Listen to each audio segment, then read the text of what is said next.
Alors, salut à vous. Dans cette vidéo-ci, comment est-ce que les demandes de permis d'études se font ou bien sont acceptées au niveau du Canada. Avant, c'était un peu au hasard parce qu'on n'avait pas vraiment de nombres fixes qui étaient vraiment publiés. Mais aujourd'hui, on sait exactement qu'il y a des nombres fixes que chaque province au niveau du Canada doivent accepter sur l'année 2024 concernant les étudiants étrangers. Donc, toi qui suis cette vidéo, tu dois savoir une chose. Comment choisir le bon programme d'études? Comment choisir la province? Qu'est-ce qu'il faut regarder à l'intérieur de la province là? Quels sont les différents programmes d'immigration que vous devez viser dans la province là avant même de vous lancer? Donc pour vous qui n'avez pas regardé la vidéo, je vais mettre le lien de la vidéo dans la description. Allez rapidement regarder cela. Ça pourrait vous aider sur la suite de cette vidéo-ci. Donc aujourd'hui, vous devez comprendre que pour immigrer au niveau du Canada, vous devez faire le bon choix sur la province. Pour ceux-là qui veulent venir étudier au niveau du Canada.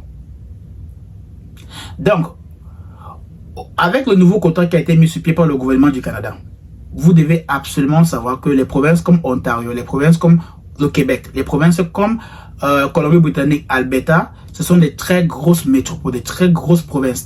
Vraiment, c'est très grand. Ce qui fait que le nombre de demandes de permis d'études dans ces provinces-là sont vraiment explosifs. Vous voyez un peu? Ça veut dire qu'il y a vraiment une masse de demandes de permis d'études juste dans ces provinces-là. Ce qui fait que les autres provinces, par exemple, comme la province de Saskatchewan, par exemple, qui est reculée et qui a vraiment un très vaste terrain, tout simplement, se voit avec un très petit nombre de demandes de permis d'études. Et laissez-moi vous dire une chose. Pour toutes ces personnes-là qui font une demande de permis d'études dans la province de Saskatchewan, la réussite là-bas est de pratiquement 95%. Et je dis bien la réussite là-bas est pratiquement de 95% pour ceux-là qui font une demande de permis d'études dans la province de Saskatchewan. Pourquoi? Tout simplement parce que la masse de demandes de permis d'études qu'on voit par exemple dans les provinces comme Ontario, Québec, Colombie-Britannique, c'est pas la même masse qu'on voit au niveau de Saskatchewan. Ce qui fait que le gouvernement du Canada constate que mieux pour désengranger tout simplement, donc pour essayer un peu de recadrer les choses, équilibrer les choses, pourquoi pas pousser les immigrants à aller dans d'autres provinces, permettre à ce que ces provinces-là puissent avoir la main d'œuvre pour pouvoir soutenir l'économie de la province. Donc, vous qui voulez immigrer au niveau du Canada, vous devez faire un choix ici. Le choix d'aller dans une province de masse, où il y a une masse de demande de permis d'études, où vous savez très bien que les chances d'obtenir un permis d'études est de pratiquement 50% ou moins même, ou bien d'aller dans une province reculée où vous savez que les chances d'obtenir une admission ou un permis d'études là-bas est de 95%. Donc voilà déjà la question que vous devez vous poser pour ceux qui veulent venir ici avec un permis d'études. Deuxième chose que vous devez vérifier, c'est quoi? C'est que la province que je vais choisir et le collège d'études, le collège que je vais choisir par exemple, est-ce qu'il y a des programmes vraiment qui pourront me permettre de m'insérer professionnellement après mes études dans la province là? Vous voyez un peu? Dès que vous avez des réponses à ces questions-ci, alors vous devez comprendre que la meilleure opportunité pour vous, la meilleure chance pour vous d'immigrer au niveau du Canada, c'est de partir dans les provinces où la demande ou bien la réussite des permis d'études est élevée, est plus de 70%. Que d'aller dans les provinces où, par exemple, la réussite des permis d'études est de 50% et moins. Donc, c'est très important de comprendre déjà la différence ici. Et dès lors que vous avez compris cela, vous connaissez exactement ce qu'il vous reste à faire. Et dans cette vidéo-ci aussi, je vais prendre l'exemple de Saskatchewan. Parce que j'ai envie de faire une série de vidéos où je sélectionne certaines provinces qui ont vraiment une grande réussite au niveau des permis d'études concernant les étudiants étrangers comparé à d'autres.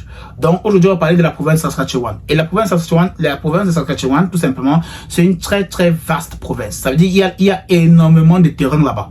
Mais le problème c'est que les gens ne vivent pas dans tous ces terrains là. Donc ça veut dire qu'il y a vraiment la terre là-bas est tellement vide, mais la population se retrouve seulement dans une petite parcelle de terrain là-bas. Donc, qu'est-ce qu'il faut absolument faire pour vous? C'est que vous devez savoir que dans la province de Saskatchewan, il y a un collège francophone, c'est bilingue, mais qui promeut ou bien qui fait la promotion de la francophonie beaucoup plus que le collège Mathieu. Et juste ici, vous allez voir tout simplement les différents programmes d'études qu'ils offrent, le coût de ces programmes d'études. Et une chose que j'aimerais juste attirer votre attention dessus, c'est que les programmes d'études qu'ils offrent en français, tout simplement là-bas, sont des programmes spécifiques à la demande du marché de l'emploi. Donc, ça veut dire que vous qui étudiez au collège Mathieu, vous savez déjà que après vos études, vous êtes au moins 80% sûr que vous allez obtenir un emploi dans le même domaine-là. Donc, ça pourrait vraiment être un pouce pour votre résidence. J'aimerais que vous suivez cette vidéo aussi. Voilà, donc vous voyez ici, ça c'est le flyers pour les études postsecondaires collégiales au collège Mathieu dans la province de Saskatchewan pour l'année 2024 et 2025. Donc vous qui aspirez ou bien vous qui recherchez un programme d'études moins cher dans une province où vous savez que le niveau d'acceptation d'étudiants étrangers sont très élevés, alors je vous conseille d'aller dans la province de Saskatchewan, principalement au collège Mathieu parce que c'est un collège francophone. Donc là, vous allez avoir bien évidemment l'opportunité de choisir parmi ces différents programmes d'études qui sont bien spécifiques. Pourquoi? Parce que les programmes d'enseignement qu'ils offrent sont des programmes qui sont bien taillés et respectent les démarches d'employabilité au niveau du Canada. Ça veut dire les programmes qu'ils offrent sont des programmes auxquels ils savent que vous, en tant qu'étudiant étranger, après vos études, vous pourrez facilement trouver un emploi soit à Saskatchewan ou bien dans une autre province du Canada. Donc, vous voyez, par exemple, ils ont le programme de technique de soudage qui dure 10 mois et le prix de scolarité est de 19 500 $. Ils ont des programmes comme éducation à la petite enfance qui dure 24 mois et la scolarité est de 20 390 $ pour les 24 mois. Donc, c'est un très grand avantage parce que les programmes sont spécifiques à la demande à la demande des employeurs, tout simplement sur le marché de l'emploi au Canada. Donc, vous qui recherchez les programmes moins chers et qui ne durent pas tellement, alors je vous conseille d'aller dans ce collège. Et juste en descendant tout bas, vous allez voir qu'il y a bien évidemment aussi différentes informations qui pourront vous intéresser, comme les estimations des frais de subsistance quand vous serez au Canada et aussi les démarches d'admission. Donc, vous pouvez savoir comment est-ce que vous pouvez faire votre admission. Vous voyez, démarches d'admission 1, 2, 3, 4 jusqu'à la 5e étape. Donc, vous aurez le temps vraiment de regarder et de voir qu'est-ce qu'il vous faut pour pouvoir faire votre demande d'admission au collège Mathieu. Et aussi, ils ont des coordonnées. Donc, vous pouvez tout simplement entrer en contact avec eux, soit par courriel ou bien par appel, tout simplement.